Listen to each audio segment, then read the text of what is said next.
नमस्कार मंडळी, आज रंजना कुकिंगमध्ये तुमचं स्वागत आहे। आज आपण बनवणार आहोत कोळंबीचा रस्सा, बांगडा फ्राय आणि तुम्हाला फुल व्हिडिओ बघायला भेटेल हो। आणि व्हिडिओ आवडल्यास लाईक शेअर सबस्क्राईब करायला विसरू नका। चला आता आपण सुरुवात करूया। टाकते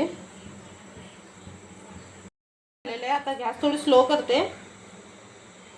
आता यामध्ये कढीपत्ता टाकायचा, त्याच्यामध्ये आपल्याला कांदा टाकायचा, छान हलवून घ्यायचा।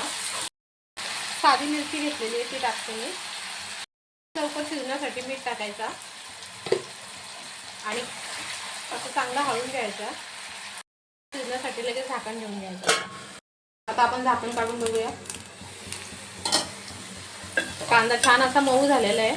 आता आपण त्याच्यामध्ये टोमॅटो टाकूया।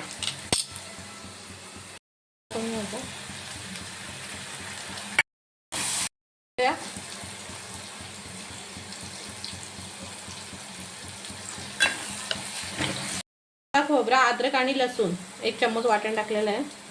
आता छान असा मिक्स करून घ्यायचा।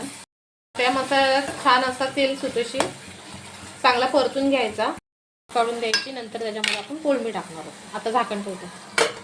डोके आहे काढलेली आहे, अशी डोके उडून आणलेले आहेत। आपण आता हिला स्वच्छ करून घेऊया।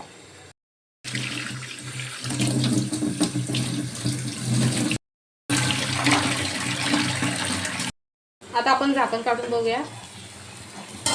छान असं तेल सुटलेलं आहे आणि मसाले चांगले शिजले गेले आहे। आता आपण त्याच्यामध्ये कोळंबी टाकू।